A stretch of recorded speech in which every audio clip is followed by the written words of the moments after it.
Deixa eu voltar um pouquinho para perguntar uma coisa para a senhora. Nesse período que a senhora namorava e depois que casou com o Sim, Aleixo, em termos de repressão, a senhora já tinha me contado a outra vez que houve. houve, Então, houve. a senhora pode relembrar um pouquinho como é que essa questão de estar ao lado de uma pessoa que tem essa história dele, né? Vindo de um país com Sim. peso, enfim, da Rússia e tal. Como é que foi? Ah, isso aí eu posso contar, porque quando Aleixo viajou de barco, não no dele ainda, quando a gente separou, antes, ele viajou em vários barcos, porque ainda não tinha o dele. O primeiro foi o de leve.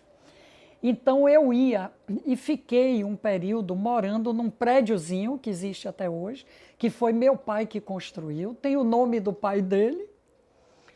E no térreo ficava minha mãe, no primeiro andar minha avó e minha tia, e no segundo andar eu ficava. E houve esse momento de repressão maior, eu vou dizer em relação ao próprio Aleixo, que meu pai já era ministro em Brasília, meu pai foi nomeado ministro do TST, Tribunal Superior do Trabalho, em 1970. Então, o, o serviço, vamos dizer, policial da Bahia, toda a estrutura policial, ficava na mão de um coronel, que se chamava Coronel Joalbo Figueiredo. A filha dele foi até minha colega depois. E ele foi um dia lá no prédiozinho onde nós morávamos, Aleixo estava lá. Não importa, porque alguém dizia assim: a senhora sabe o que ele fez? Não importa, não importa. Não vamos ouvir o que ele fez. Ele não pode ficar numa cela salineira. A senhora pode só repetir de novo essa história da cela salineira? Porque eu queria Isso. gravar. Existiu, eu não sei se existe ainda, porque eu não, nunca mais eu fui verificar isto em loco. Mas existiu durante um certo período o que se chamava de cela salineira. Eram celas que geravam água, ou por defeito na tubulação, tinham água. E os presos que não podiam se pendurar, eles ficavam com os pés dentro d'água. E esses pés abriam feridas. Então a OAB, e eu fui uma vez com a Arquicitorino. E aí nós nem queríamos ouvir. A senhora não sabe o que ele fez? Não interessa, não pode ninguém ficar numa situação. Aqui é o Estado que está garantindo, o Estado não pode fazer isso. Agora, bem recentemente, não é? Como se passam os fins de semana, porque aqui não é bem assim. Eu não sei no Rio, São Paulo, né? Mas na Bahia, hein? Delegado titular que vai ou para a sua casa de praia, ou não vai estar ali, né? Sábados, domingos e feriados, mas sobretudo sábado e domingo. E as pessoas que são presas são colocadas todas dentro de uma cela. E eu já fui olhar isso. Então eles são, como a gente pode dizer, amontoados, né? Que vão entrando a cela de seleção, tem que esperar o delegado titular. Quem está ali é um plantonista, e aí eles ficam presos em pé, porque não tem espaço para sentar. Eu não sei como vão dormir, não tenho a menor ideia, deve ser em pé. E de manhã cedo vem alguém com uma mangueira para limpar fezes, urina. Quer dizer, é quase uma coisa medieval, né? Então é porque hoje eu não estou mais assim, aos 70 anos eu digo, olha, eu trabalhei duro, 40 anos, todos queriam ver minha carteira de trabalho, que eu tenho até hoje. Mas eu disse, olha, foram 40 anos de trabalho duro, fora a parte de estudo e estágios e tudo mais. Então, aos 70 anos, eu não tenho mais força, diria assim, talvez. A senhora estava falando então do prédio. Do prédiozinho que nós estávamos na Barra, minha avó, a mãe do meu pai, que se chamava Laura, Então o coronel Joalbo Figueiredo veio. Aí ele disse que ia levar Aleixo. Mas minha avó, aí é que eu digo, as circunstâncias de destino. Às vezes eu penso que tudo é um holos, né?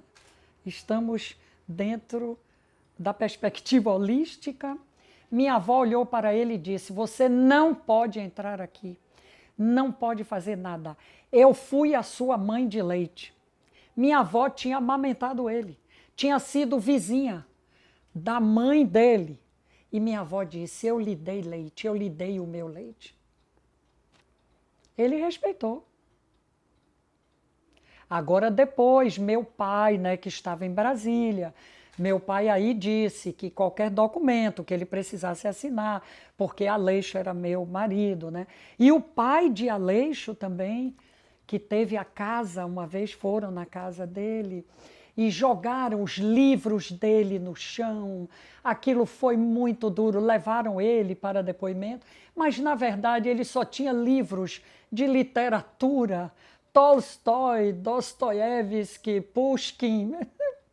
Então, quando eles viram que não estava ali, né, a obra marxista-leninista, porque ele não estava realmente, ele aí foi liberado. Mas na época nós mobilizamos, ele já morreu também, que foi uma pessoa muito importante na nossa vida, minha e de Aleixo, o doutor Norberto Odebrecht, o velho. Aleixo trabalhou com ele no início da Odebrecht. Então Aleixo foi até ele, foi até Jorge Amado, porque o pai de Aleixo foi professor de matemática dos filhos de Jorge Amado, dos filhos de doutor Norberto Odebrecht. E aí eles foram lá para trazer o pai de Aleixo. Mas assim, eu considero que diante do que acontecia na época, foram episódios, claro, de uma certa agressividade, mas essas pessoas conseguiram, talvez pelas relações, não é? Sociais. A senhora me parece uma pessoa muito destemida nesse período todo aí, né? Assim, Sim. não tinha medo, assim, né? É quase que vários grupos meio que segurando isso ia, né? Eu ia, sim. Teve alguma situação especificamente que a senhora teve medo, assim, das consequências? Não, porque eu pensava assim, eu sou professora, então eu sempre disse para meus alunos, para minhas filhas e agora digo para minhas netas, e digo para vocês, só existem duas áreas na vida onde você não depende de ninguém. A primeira é a área do conhecimento. Tudo que você estuda, aprende, está aqui, na sua cabeça, e você pode ir para qualquer lugar. E a segunda área, eu digo, é o do trabalho. Então, você trabalhou, você produziu, o salário é seu. Seu salário não pode ser interceptado. Agora, em qualquer outra área da vida humana, seja familiar, social, amorosa, afetiva, sexual, você depende de outrem, depende de outra pessoa. Então, eu sempre procurei mostrar isso e quis que minha vida também representasse um pouco isso. Não que eu não tivesse tentado, eu posso até dizer assim, como eu digo, com a maior transparência. Depois que eu me separei de Aleixo, eu namorei, vamos dizer assim, duas pessoas. Um era médico, oftalmologista, e o outro era engenheiro. Este engenheiro que eu namorei, olha aí,